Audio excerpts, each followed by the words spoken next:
guys, happy Sunday. This is Alessia and I'm a happiness and mindset coach, and I was really compelled to record this video today about how to stay sane during the coronavirus pandemic. So this is a big problem that the whole world is going through right now, and I wanted to share with you some powerful mindset shifts that will help you to stay happy, peaceful, sane, and also I want to share with you 30 of my ways to fight boredom. So if you're interested, just keep watching and let's get right to it. So as you know, lots of people right now lost their jobs. They found themselves unemployed or working from home. I became laid off from my job, which I love very much, and pretty much the whole routines and the whole world as we know it got turned upside down in a matter of weeks, if not days. You find yourself spending more time at home. You find yourself not being able to follow through with your regular routines. The gyms are closed. You have to work from home, spend more time with your family. Or if you've been laid off, you lost your income. So that's a lot of pressure and a lot of stress. And you may feel angry at the beginning and feel like, why is this happening to me? Like, how does this happen? And you may feel angry and also upset or out of control, which is totally fine to feel, because our brain hates uncertainty, right? Brain loves to be in control and loves to have power over the situation. And in a situation like this, you can't predict it, you can't control it. There's only thing you can do is really like wait. And now is the good time for you to really feel all the feelings and be present in the moment, and to face what you've been distracting yourself from by working or by exercising too much, or relationships that you've been avoiding by just being outside your house and doing things and feeling some kind of void that you might have had. Now is the time to really face it and face those feelings and see, like, what were you escaping from by working too much or working out too much or not paying attention to your relationships, right? So there are two ways to look at the situation. The first one, you can view it as the problem, and the second one, you can view it as the opportunity. And this is the main difference between people who are positive and optimistic, really, and between the other people that fall into the victim category. It's just this simple switch from feeling like you're a victim of situation of looking for an opportunity and finding an opportunity. Positive mindset is not really, you know, unicorns and kittens and rainbows and being happy all the time. This is not what it is. It's just really being practical about the situation and trying to find some good in it. A chance to really step back and take a good look at your life and decide what is it that you want to keep and what do you want to let go of, right? So you've been spending a lot of time working and spending a lot of time doing things, and now when you really have time to slow down and pay attention and be present, you will learn what are the things, when this is over, you'll learn what are the things you want to keep and what are the things you want to let go of. You get a chance to take a better look at your health and how you've been taking care of your body, right? So often as we get busy with life, the first thing that we let go of is actually the thing that we need the most, which is rest, getting enough of sleep. Remember, when was the last time you got enough of sleep before the corona situation, quarantine? Choosing healthy foods over fast foods, right? Usually once you get busy with work, with life, the first thing you let go of is, okay, I'm gonna eat this food, I'm just not gonna take time to cook. Now you have time to change that. Exercise in relationships. So usually also when you're always busy with everyday life, you let go of, you start prioritizing like the wrong things pretty much. So it gives you a good chance to see what are your priorities and what you value the most. You're also given a chance to get really healthy. You get really a chance to exercise every single day. There is no excuse, especially if you're not working, if you are out of job right now, like 6.6 million of Americans spend this time exercising. You'll come out of this quarantine with abs and an amazing body and fit and healthy, like in the best shape of your life pretty much. Also take this time and opportunity to get enough sleep. Like really, if you don't have to work and if you're at home, take this time and just wake up naturally without using an alarm clock. I think that's an amazing opportunity. Improve your key relationships, right? So there's also two ways to look at being stuck in a house with your partner or your wife or your husband or your kids or your cat, and now you get a chance to improve those relationships. So you really have a chance to do nice things to them and say things that matter and really like bond and connect and talk about the problems you might have and work through them. To get your shit done, right? So there's a lot of things I'm sure you have accumulated that you were postponing that now it's time to do them. Obviously you can rest, that's another one. and also work on your passion projects. So get curious about new things and maybe learn a new skill, pick up a new hobby, finish reading that book or write a book. Really pay attention to your special someone or your family and appreciate more of the simple things in life, like breathing fresh air, being able to breathe, having your healthy lungs, morning cup of coffee, the smell of it, right? Making a nutritious, healthy meal, smiling at a friend, FaceTiming your friends. So those are small things that you have time to like really slow down and appreciate them more. And you can always begin a new chapter, remember that. You can always dream a new dream and start a new project as long as you keep living. So just focus taking this time to stay healthy and stay living, and think about what you can do after this quarantine will end, because it's not going to be forever, obviously. So how do you find happiness during difficult times? You find happiness during difficult times by choosing to be optimistic, by choosing to find gratitude, by being proactive. You can think about it, well, I lost a job, what now? Focus on what you can control. Tweak your resume, or create a resume, or create a LinkedIn profile, or research the jobs and get with your set of skills. Maybe look at a new career opportunity, right, since you're out of work. If you do have a business, think about what is it that you can do to maybe provide value to your clients virtually, right? If it's a yoga studio, maybe you can give virtual online classes. If it's a makeup business, you can maybe teach some online classes. So there are always opportunities. There's this free time to better yourself, right? You can't control external circumstances, but you can control your attitude towards them, right? And then finally, let's get to the steps how to stay sane, and also to my 30 ways to not get bored during the quarantine. So by the way, today is the day number 22 of me being quarantined in Miami, and I'm enjoying this very much, by the way. How to stay sane. Follow and create a routine. This is super important, especially that now you have 24 hours of your day available to you. Create routines or follow your existing routine that you had before. Just tweak it. For example, if you used to go to the gym in the morning before you go to work, go for a run. Do something productive, journal, write, meditate, whatever helps you.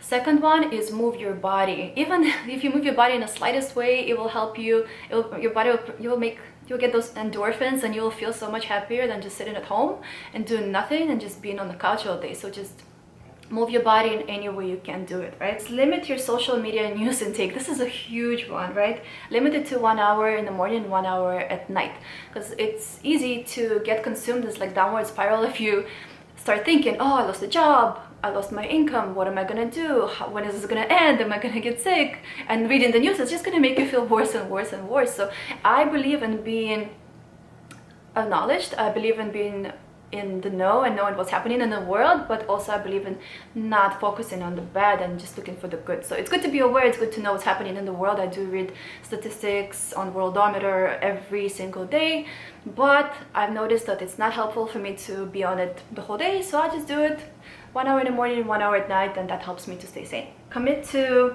not using technology or limiting it 1 hour after you wake up and 1 hour before you go to sleep. This is super essential, because once you wake up, it's a new day, it's a new blank slate, and if you get bombarded by like negative news, that's the start of your day. And the same thing before you go to bed. If you go to bed and you stare at the technology, stare at the screens, or especially read something bad or the news or watch something scary, you may have trouble sleeping, and that goes to not being rested, and that goes to your immune system lowering. So no phone, no technology, no screens 1 hour after you wake up and 1 hour before you go to sleep. Talk to friends and limit your social media. What I've been doing, I just delete Instagram app off of my phone. I just go in the morning, check, see, answer the messages, and I just delete it off of my phone. And that makes it extra difficult for me to get to it, so I don't waste my time, just mindlessly scrolling on Instagram. Just deleting the app, and downloading it the next day. That extra step actually helps a lot to stop mindless scrolling. Human connection, right? It's important to talk to people, call your friend, call your family, and eat healthy meals. I was telling you about this. And also another important one, how to not gain weight, right? Because we're staying at home pretty much and snacking and taking trips to the kitchen, to your fridge. It's an everyday thing. And we mostly do it out of boredom, right? So how to do it? The one trick that I learned for myself is to not eat while I'm watching something, while I'm on the phone, while I'm on the TV, because that you just completely forget and you just mindlessly just eat, snack, and that's just gonna make you fat really quick. So what I do instead, I started doing that. I will eat and I will read the book, or I will eat and I will stare at the wall. You know, that's better, because now you're really focused on process of eating and not on reading something mindlessly, and that makes you consume more food. And another thing is, obviously, you can choose moving your body, taking walks. I just read on somebody's Instagram about the guy who ran a marathon in his living room. So literally he measured like 4 meters by 4 meters and he ran, I don't know how many circles that was, good job, but he ran a freaking marathon in his own apartment. So where there is a will, there is a way, right? So I hope this helps you to stay sane. And finally, the last part of this super long talk is how to fight boredom. So I came out with 30 steps on how to fight boredom. This is what I personally use, and this has helped me a lot. So maybe you can add yours. I would love to hear your own options. You can leave them down below. How to fight boredom. So number one, yeah, clean up pretty much. Get really creative also with cleaning, because you know we clean every week or so, but you can get really creative, like clean under your bed, and move the furniture around and deep clean under the furniture. Number two, declutter. You can use KonMari method. It's a great book you can read also while being in quarantine, on how to only keep things around you that spark joy. I use that all the time. That goes to also old paperwork, old clothes, donate, sell, trash, everything that is not bringing you joy, and also throw away anything that's broken, anything that's like cracked mugs, anything that has something kind of damage with it. Why keeping it? Throw it away. It's not good energy. Read, right? That's obvious. Goodreads.com is one of my new obsessions. You can go there and find what other people are reading. You can rate the books, they will recommend you new books, and you can buy a new book, or you can read them online as well on Kindle. That's a really good one. Number five, movies. That's an obvious one.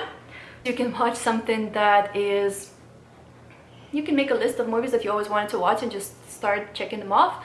You can also start watching something that's opposite of what you normally would watch, like watch documentary instead of watching TV series. Watch a documentary on a topic that normally doesn't interest you, right? You may learn something new and you might find some new interest in your life. Well, number six, puzzles, board games. Obvious, right? I ordered one from Target, waiting for it. Number seven, paint. And there's also adult coloring books that I discovered. If you go on Amazon or on other like websites, it's pretty cool. There are some really funny ones that you can get, and that's another way to spend your time. Number eight, journal. Oh, I love journaling. So journal is pretty much writing down what comes into your mind every single day.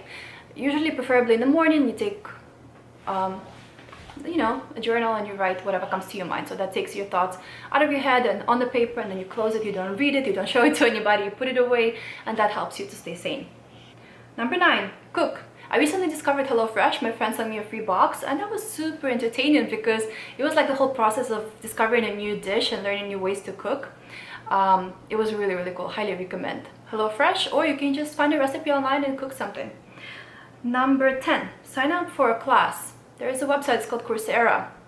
It's a really nice website to take up a class. It provides you from leading universities with the actual classes and courses that students take, but you can do it for free. So what not to love about it, right? Learn new skill. Number 12, create a vision board. I love vision boards because really everything, like 80% of what you put on your vision board, it becomes true in less than a year. So it's super effective. Number 13, plant something. You can find bonsai tree. You can find, I actually ordered online, it's like this cute planters. You can plant the seeds of different herbs. So you have like your own herb garden in your kitchen. Pretty cool, if I say so myself. Step number 14 is make a list of 30 people that are important to you in your life and commit to sending a message or email or text or call in one of these people every single day. Number 15, yes. Move your furniture around. Change your decor. Change the way you arrange your shampoo in the bathroom. Change the way you arrange your makeup. Move things around. This is essential, especially when you spend 24 hours a day or like 23 hours a day in your house. You get bored eventually. You know, not everybody has a huge mansion. So what I've been doing, I'll just like move my furniture around, move decor around, sit down in a different spot, on the bed, on the floor, in a different room, and that really helps too for your mindset as well. 16. Learn a new language. You don't have to learn the entire language, just take one class. Just go on Duolingo, it's a free application you can find, and pick up the language that interests you. For me, it would be French or Dutch. If you like Japanese, do Japanese, and just take one lesson. This will really have your mind blown, because you'll be like, what is it? It's going to be completely out of your comfort zone, completely something new. Number 17, take one yoga class. I love yoga. I do yoga every single day, 6 times a week. Yoga is super good for your brain, and it's not difficult. You can find some beginner classes online. Number 18, have a solo dance party. Yeah, just blast some music. There's many DJs right now throwing live streams of music, so why not to throw a dance party? Just dance in your house, dance with your cat, dance with your partner, dance by yourself. If you're not into dancing, listen to a podcast. Number 19, have an indoor picnic. Yeah, no comment. Number 20, bake. I baked yesterday this really awesome apple pie just out of simple boredom, and it was super fun and super easy. Number 21, read your horoscope, read your partner's horoscope. Where I like to get my horoscope from is l.com. They seem to have very accurate, like I'm the type of person that reads the horoscope and I'll just read it and I'll be like, okay, this one I apply to myself, and the rest is going to be for the rest of Cancers. I'm a Cancer zodiac sign, so that's something curious to do, right? Number 22, watch cat videos. I'm just kidding. Or get really techy and upgrade your devices, you know, optimize the storage on your devices, or learn how the internet works. Like, just do something different. Number 23, plan your next vacation. It's not going to last forever, this quarantine, right? You'll be able to go on your vacation, whether it's at the end of the year or next year. So get really creative and really go and plan what you're going to do, like if it's already happening. Number 24, come up with ways to make money at home. This one is great. I actually came up with 2 different ways for 2 different types of people that have different kind of knowledge. One is you can teach English to kids in China. It's a website called vipkid.com. It's spelled vipkid.com, and you can get paid anywhere from $15 to $22 an hour just teaching kids from your phone, from your house. All you need is a headset and your phone, and to pretty much provide like a demo lesson for them, and that's a good supplementary income for you because you already speak English, right? Another way, if you're more techy, there is a website that previously was called Elance, now it's called Upwork. And what you can do from upwork.com, if you are a freelancer who knows how to build websites, so you know how to do e-commerce marketing or anything like techy, oops, just dropped it, almost dropped it. You can get paid for that, and you set your own price and companies bid for it, or you can provide your own services. So that's really cool if you're a techie. And number 25, for girls, try a new makeup look. I actually just did this makeup for you guys. This was the reason for me to curl my hair and put a nice dress on and not to be in my pajamas all day. So try a new makeup look. If you do natural look, do something different. If you usually use nude lipstick, do red lipstick. Number 26, order takeout. What I've been doing to myself, I just do like, I think about it, Monday through Saturday is my like work week, and I try to be productive and do things. And Sundays, I take Sundays off, so I don't work out on Sundays. I don't do anything. I have no like plan to do. I'm just following the day, enjoying it, and doing whatever I like to do. And on Sundays, I usually do order takeout. I think I'm gonna order sushi today. Number 27, people watch. You can either go outside and people watch, or you can people watch out of the window. Depends where you live and how you live. Number 28, find new ways to save money. So while you have a lot of time at home, and you can find different ways to lower your bills. Like what I was able to do, I was able to call my internet provider and lower my bill by $16 for a year, which is huge. It's gonna help, which I know we'll go back to work soon, but still that helps. Or you can call your credit card companies and also use this opportunity of coronavirus to have them negotiate it and lower it. Like I was able to also lower my interest rate on my credit card for like by 4% for 7 months, so that's pretty good. Number 29, take personality test. It's the best time to learn about yourself, right? There are different personality types. My favorite is Myers-Briggs. That will give you like 4 letters of your personality. Mine is INFJ. In different ways you can use it, right? And another one is Enneagram. Those 2 are great. And finally, number 30, write down what are you grateful for. Write down 3 things what you're grateful for today. Focus on the good. You just bring more good into your life. So think about it, like you woke up today, right? You have healthy lungs to breathe, you have food, you have roof, you have hopefully somebody to talk to in your apartment, you have family, you have your friends, you have your hobbies, you have your health. This is what you need to focus on, and just make it a habit to write down 3 things you're grateful for every day. So it's been already such a long talk. Thank you so much for sticking with me. I hope you learned so much. I really was interested in giving you as much value as I can and give you as much information as I could give you on how to stay sane. So if you guys have any questions, if you want to give me your tips on how to stay sane, how to be happy, and how to entertain yourself while being at home, please leave them down below. I would love to read them. And stay healthy. Thank you for watching. See you in my next video.